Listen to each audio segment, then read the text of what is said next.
नमस्कार, मैं हूं प्रदीप कुमार। आप देख रहे हैं पॉलिटिकल आइडिया। पॉलिटिकल आइडिया के आज के इस अंक में आप सभी दर्शकों का बहुत बहुत स्वागत है। मित्रों, आज हम बात करेंगे तमिलनाडु की और तमिलनाडु के गठबंधन की राजनीति की बात करेंगे कि क्यों राहुल गांधी इंतजार कर रहे हैं तमिलनाडु में कि पहले भारतीय जनता पार्टी और अन्ना द्रमुक के बीच सीटों का बंटवारा हो जाए, उसके बाद कांग्रेस पार्टी डीएमके के साथ अपनी सीट शेयरिंग का मामला को सुलझाने का प्रयास करेगा। क्या है राहुल गांधी का मकसद? तो इस मकसद को जानने के लिए सबसे पहले समझना होगा कि इन दोनों गठबंधन की स्थिति क्या है।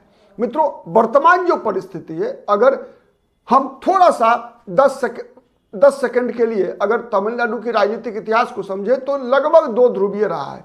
एक तरफ डीएमके, दूसरे तरफ अन्ना डीएमके। प्रायः कांग्रेस पार्टी बारी बारी से डीएमके और अन्ना डीएमके के साथ चुनाव लड़ती रही। याद रखिए, कांग्रेस पार्टी, बीजेपी बहुत ही छोटी पार्टी, बहुत ही छोटी हैसियत में रही। कांग्रेस तो 1967 तक कह सकते हैं आपकी कांग्रेस पार्टी की सरकार हुआ करती थी तमिलनाडु में, लेकिन एक बार जब कांग्रेस सत्ता से बाहर हुई तो फिर लौटकर कभी आई नहीं। खैर, ये अलग विषय। लेकिन कांग्रेस का एक साइजेबल प्रेजेंस तमिलनाडु में हर वक्त रहा, आज भी है। तो इसीलिए कांग्रेस का जिस पार्टी के साथ गठबंधन होता है, एआईएडीएमके हो चाहे डीएमके हो, उसके सत्ता में लौटने की, सत्ता में आने की संभावना बहुत ही मजबूत हो जाती है, क्योंकि कांग्रेस पार्टी के पास एक निश्चित मात्रा में वोटर्स हैं, थे, अभी भी हैं। लेकिन विगत 10 वर्षों के अंदर भारतीय जनता पार्टी ने लगातार अपने बलबूते पर तमिलनाडु में अपना अस्तित्व ढूंढने का प्रयास किया है।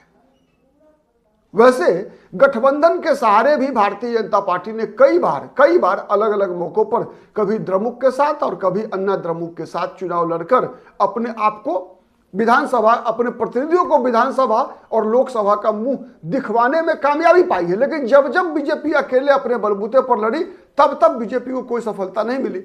इस बार के चुनाव में बीजेपी एनडीए में शामिल है। अन्ना द्रमुक पहले जैसी मजबूत नहीं है, क्योंकि अब जयराम जयललिता नहीं है। वैसे ही द्रमुक भी अब उतनी मजबूत नहीं है, क्योंकि एम करुणानिधि नहीं है। ये दोनों अंतिम करिश्माई नेता हुआ करते थे तमिलनाडु की राजनीति में।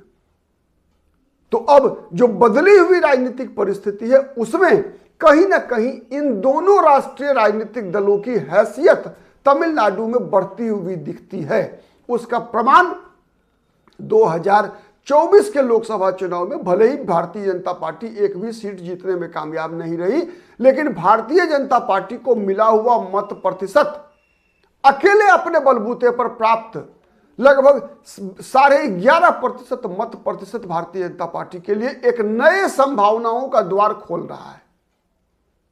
और इसीलिए इस बार भारतीय जनता पार्टी अन्ना द्रमुक के सामने सीटों के तालमेल के मामले में काफी मजबूती से पेश आ रही है।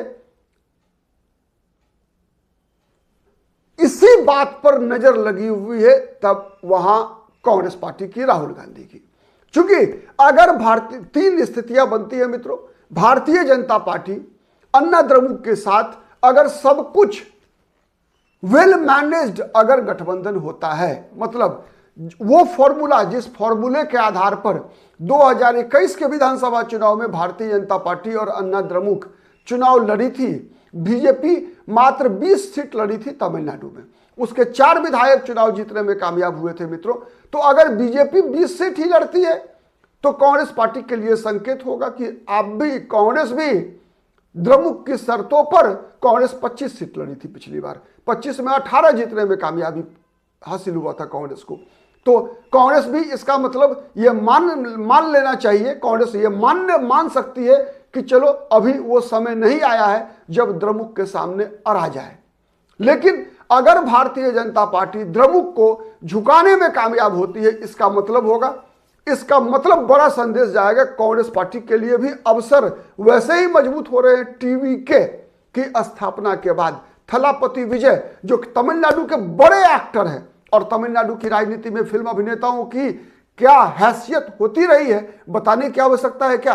आज भी कमल हसन हो, के सॉरी रजनीकांत हो, ऐसे ऐसे जो फिल्म अभिनेता हैं, ये करिश्माई छवि होती है और राजनीति में भी इनकी तुति बोला करती है।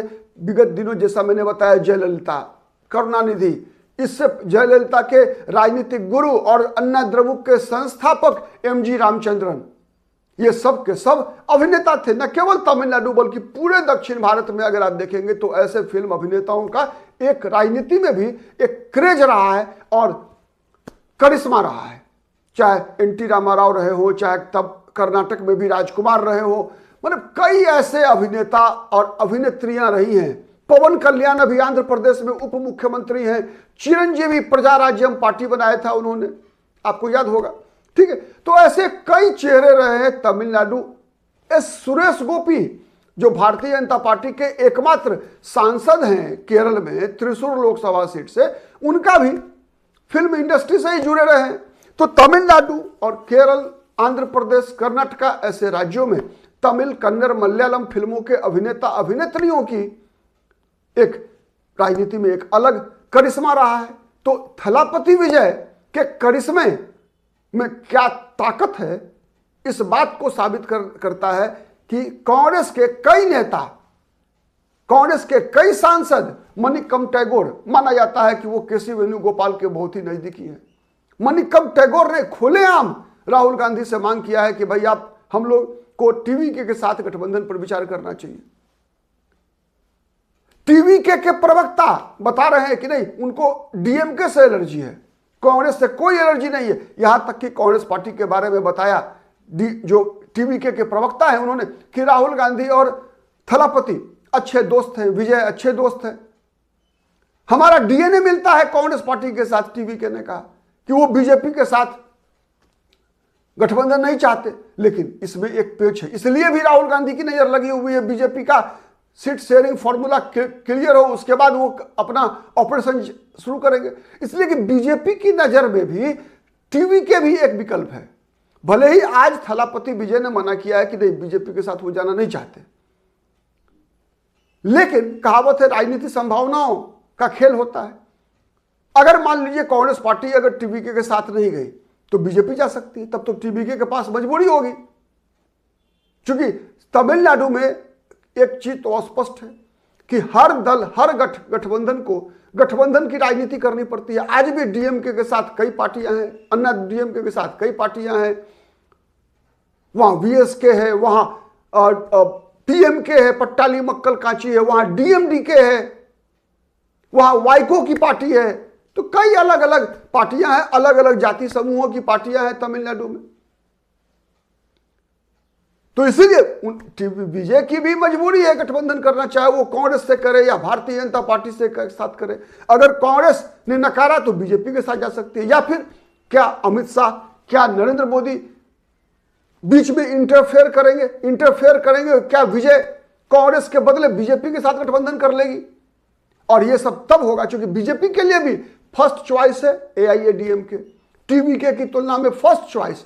क्योंकि जैसे टीवीके के लोगों ने कहा कि हमारा गोत्र और मूल मिलता है कांग्रेस से। क्यों मिलता है? इसलिए मिलता है कि थलापति विजय ईसाई है। ईसाई समुदाय, मुसलमान समुदाय तमिलनाडु का कांग्रेस पार्टी का परमानेंट वोटर रहा है। इसीलिए कांग्रेस और टीवीके के बीच जो अलायंस होगा वो नेचुरल अलायंस कहलाएगा। तो बीजेपी का अलायंस जो है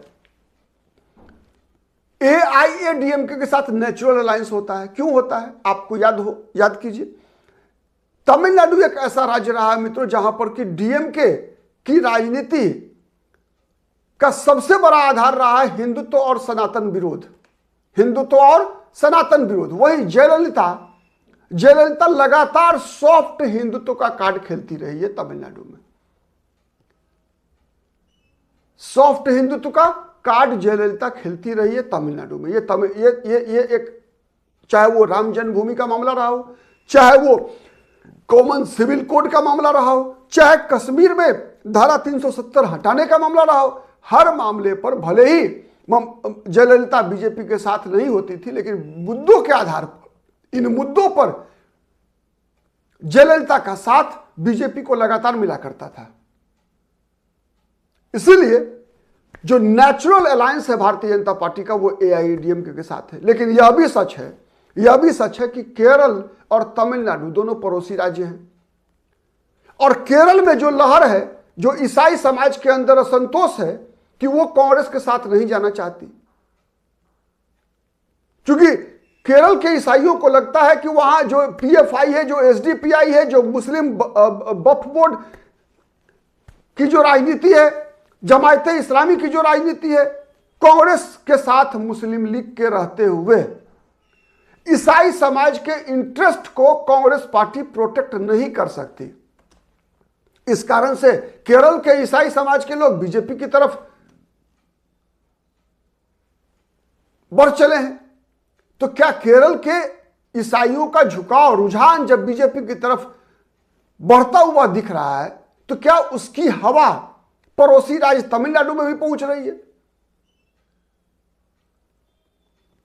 उसको पहुंचाने का प्रयास लगातार बीजेपी कर रही है, और इसीलिए बीजेपी थलापति विजय में भी संभावनाएं ढूंढ रही है कि थलापति विजय के बीजेपी के साथ गठबंधन में आ जाने से न केवल तमिलनाडु में हित सधेगा, क्योंकि तमिलनाडु में क्रिश्चियन मुसलमानों से अधिक संख्या में है, 6% आबादी है, 6.5% ईसाइयों की, मुसलमानों की आबादी लगभग 6% से नीचे है तमिलनाडु में।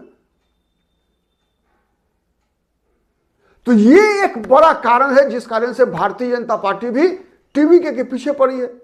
किसी भी कीमत पर मोदी और शाह की जोड़ी चाहती है कि TVK बीजेपी के साथ आ जाए। तो ये सब कुछ निर्भर करता है कि भारतीय जनता पार्टी और अन्ना द्रमुक के बीच गठबंधन, सीट शेयरिंग का फॉर्मूला क्या होता है, और उस फॉर्मूले के आधार पर आने वाले दिनों में चुनाव अभियान कैसा चलता है।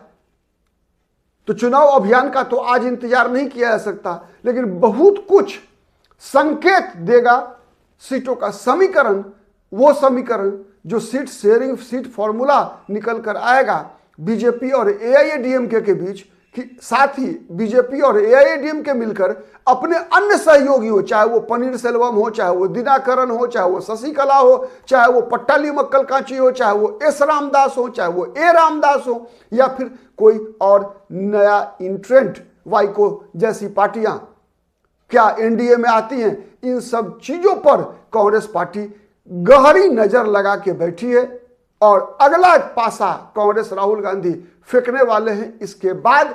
इसीलिए राहुल गांधी पिछले हफ्ते जब तमिलनाडु के दौरे पर थे, तो वहां पर उनकी मुलाकात स्टालिन से नहीं हुई, स्टालिन से मिलने का प्रयास भी नहीं किया कांग्रेस पार्टी ने, राहुल गांधी ने। आप क्या सोचते हैं, कमेंट करके बताइएगा।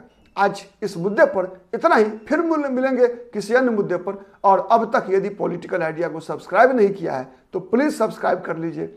आज के लिए नमस्कार।